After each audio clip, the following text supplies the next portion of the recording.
Good morning, everyone. Good morning. Hello, how are you? How are you?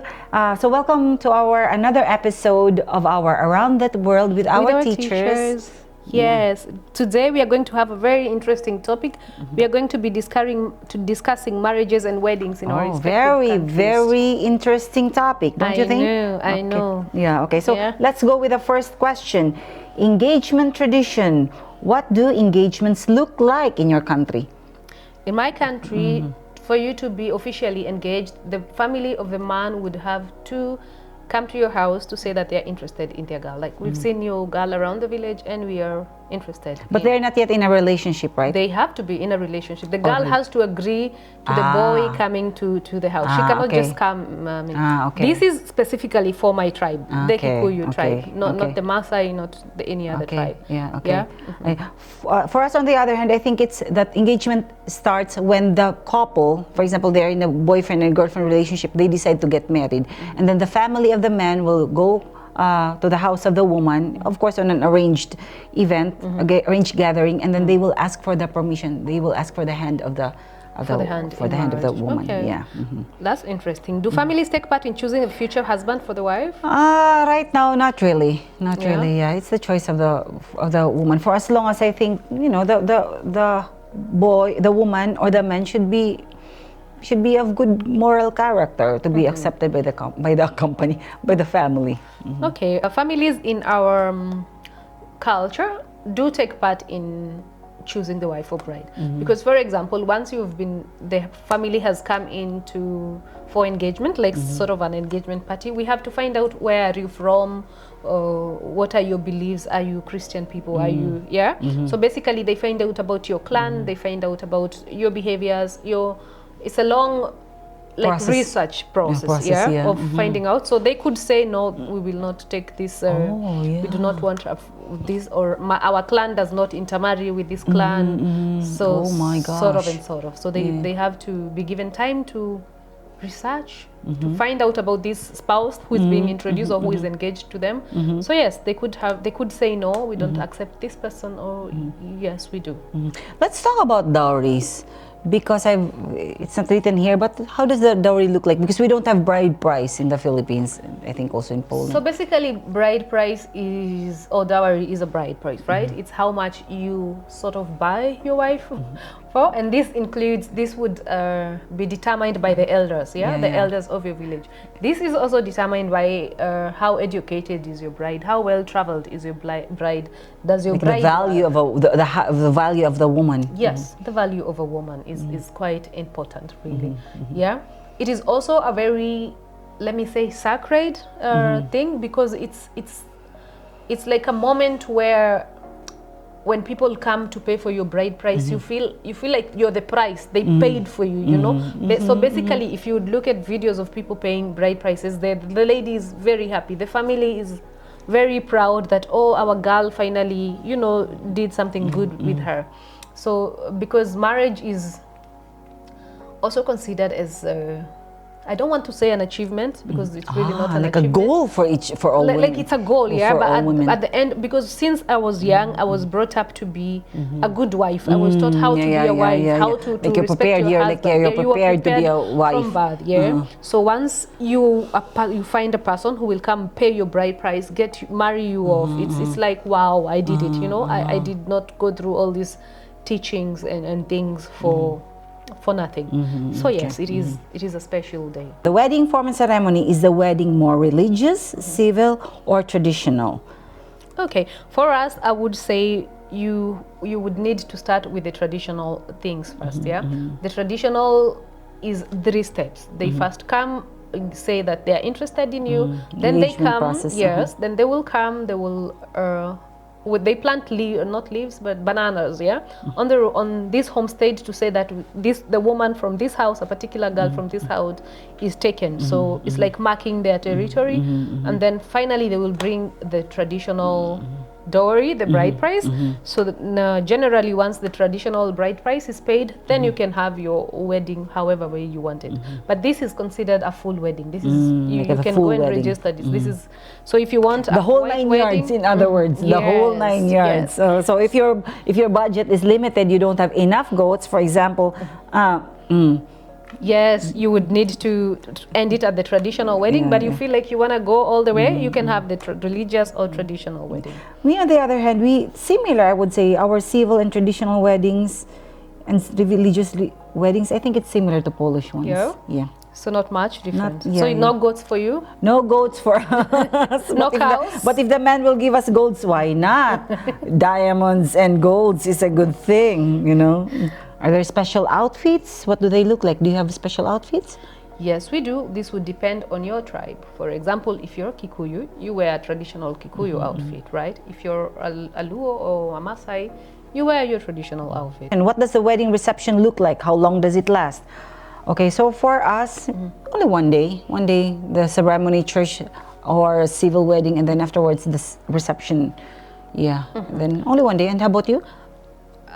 This would depend on whether it's a traditional wedding or a civil wedding. So let's just say one day. So one day for each. One day for a traditional so 3 wedding. days, One day basically. for something. Or they could be months apart. This here, then Okay, this here, yeah? okay. So, but yes, it looks it's basically one day, and on a traditional wedding or a Christian wedding, both ceremonies almost look the same. Yeah, after blessings, the lady maybe will be asked to show that she can cook or she can carry things on her back, because we carry a lot of things on our back. Can you make traditional food? So you're given pots and you have to demonstrate yourself making traditional foods and something like this, just to prove that you can take care of the man. Yeah. Okay. After all, you were bought with a price. Yes. After all, you did not come for free. So Yeah, exactly. can you do the duties you are brought in to Yes. do? Yeah. Yeah. And so basically, it lasts a day, let's say, and it's a lot of fun. After showcasing and this and receiving gifts, then it's time for song and dance, and you feed a lot of people. A lot of Yeah, a lot of people. people. Yeah, yeah. Are there any symbolic elements during the ceremony? Exchange of gifts, blessing? Do you have it? Yes, we do. For example, your family, the family of the bride, has to give you a bed.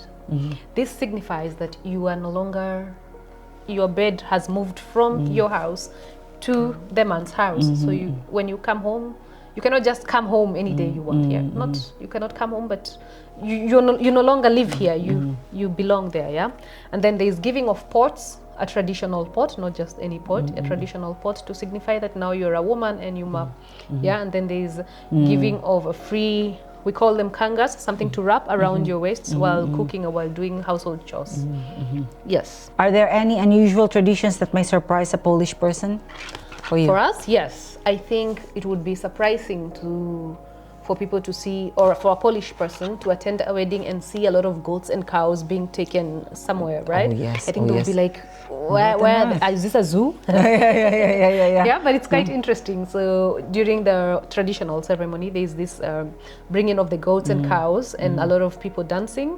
And then there's a blessing of the bride and groom from their parents. Normally, the old men from the village will drink alcohol, like from the palm of your hands. And then bless you with it. Blessing is like Spitting. Yeah. I bless you. Yeah, they spit on it on you, and it is just quite traditional. And then they will say something in their local language or a prayer in our local language to bless us. So I think that would be pretty surprising for a Polish person. I think for me, I think that one thing that would surprise the Polish person who will go to the Philippines and attend is the number of people. Minimum, I would say, is 150. This is normal. I know for us as well, because especially for a traditional wedding, there's no closing of the. You attend. You are passing by. You feel there's dance and music there. You attend. We really don't limit people to coming to your function. Basically, most of our functions are communal. Yeah. So the whole community is involved. Yeah. So yeah. The role of family and community. How important is the role of the family in preparing the wedding? For you, I think you mentioned it already. Okay, yes, it's very communal, so everyone is involved. What are the typical, so everybody's involved, the same I think in the Philippines. Okay, next one, marriage after the wedding. Do the newlyweds live with their family or separately? Usually, if they can afford to live separately, they can, you know. But if for some time they live with their family, with the parents, for example, but only for a short period of time, so I think it's acceptable. For us, anyway, whether they are from a rich family or poor family, they will live in the same compound with the groom because once a boy is 14 again, he's given a house of his own. Yeah, at the age of 14, a boy is given a house of his own. So once he marries, he can take the wife into this small house if he was not able to build a house. But mostly they move out at the age of 14, basically on the same compound, but then they have their own small piece of land and their own house. Are there expectations for the husband and wife? Generally, should be the wife takes care of the home, brings up children, gives birth and brings them up. The husband provides, but with the world we're living in now, it's changing slowly by slowly. Yeah. It's the same, I think. So the man and the woman, they both provide for the family. Both are working. Yeah. What was the last wedding you attended? I don't remember. 4 years, 5 years ago? Me too. I have not been to Kenya for the longest. I have not lived in Kenya for about 14, 15 years. So I have not been to a traditional wedding lately, I mean. Right now, we have some questions from our followers from Facebook and Instagram, and we'll try to answer them as quickly as we can. Okay, first one, is living together before marriage accepted? For us, not really, but some people do it, but the families, this is not really acceptable. Yes. For us, it's also not really accepted because the family doesn't like them, that you will not live together, pay your bride you'll not get your bride price paid. However, let me tell you something interesting, actually, Isabel. From my culture, from my tribe, if my father died before paying my mother's bride price, if I want to get married, I would have to pay my mother's bride price first, then so that the husband can be allowed to pay my bride price. So it is really a serious thing. It's like a debt. Yeah. So if your father dies before he finishes paying your mother's bride price, or he didn't have enough money and paid half of it, before you get married, you would have to pay to finish his debt for you to get married. So it's actually is a serious thing. Okay, I see. Wow. This is why living together is frowned upon. However, it is still done, but it's not. Because it's a missed opportunity. You may say it like a joke, but it is something really serious. Okay. Do only close family and friends attend the wedding ceremony, or is the wider community involved too? Everyone is involved, honestly. The whole community. Your wedding is announced everywhere, in the church, everywhere. So everyone attends. Yeah. Also, because while planning, a lot of people come. Like, we don't necessarily hire cooks or something. The village people show up. The village women so they show help. up. They are the ones who will prepare. They are the ones who will do whatever is needed. The young boys from the village are the ones who will put up your decor if you have any. They are the ones who will help in almost everything. So yes, the whole community is involved and they are all invited. Yeah, I think in the rural areas it also happens. Yeah, but in the cities, I would say, no, there is what you call the RSVP. So if you're invited, you know. But in the rural areas, it's okay. Even if you are not personally invited, you are the cousin of the bride. You are a friend of the cousin of the bride, for example. And then this friend says, or this cousin says that, let's go attend the wedding. You can come along. Yeah. Are there any superstitions or beliefs related to marriage? Like in Poland, the groom is not supposed to see the bride in her wedding dress before the ceremony, as it is considered bad luck. The same. Yeah. Traditionally. Let me tell you something interesting for us. After during the bride paying ceremony, the dowry ceremony, the groom is presented with about 6-7 ladies. They're all covered, from head to toe covered. You cannot see the face.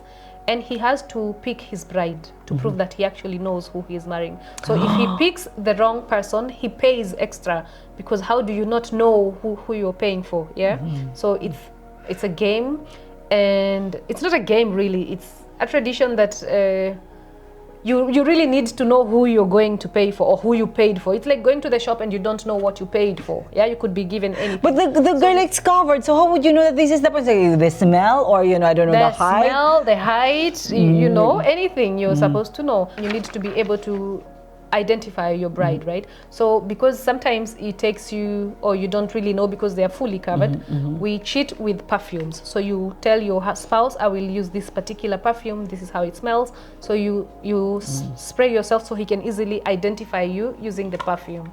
Yeah, otherwise you will spend so much money, because he will pick the wrong one until he picks you. Yeah, it's all about the goats. People, it's all about the goats. And for each wrong pick, you pay. another herd of goats. Okay. Last question. I think this is very important. Okay, how are divorces perceived? Are they even possible? Sadly, in our country, we don't have divorce yet. Yes, I've heard that in Philippines that you don't have divorce. On the other hand, for us, in my community, in the Kikuyu community, divorce is possible. But if you get divorced, you have to give back what was paid for you. So in our culture, is marriage seen as a duty, a goal, or a personal choice? I think for mostly from women from all over the world, from anywhere around the world, it's like a goal, you know? Everybody wants to be married and wear something white. Yeah, even if it doesn't turn out well. Yeah, but I think for right now, this time, I think it's a personal choice because some women also opt not to get married.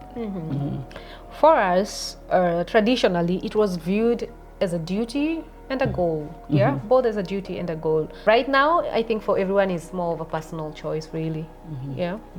Well, thank you. That was quite interesting. Quite interesting. I feel like we didn't have enough time to discuss everything, but next time. There's always the next time. Okay. So anyway, if you have any more suggestions that you want us to tackle in the future, let us know. Type in the comment section, and please do not forget to click that like button and share to your friends. See you until next time. Bye. Bye.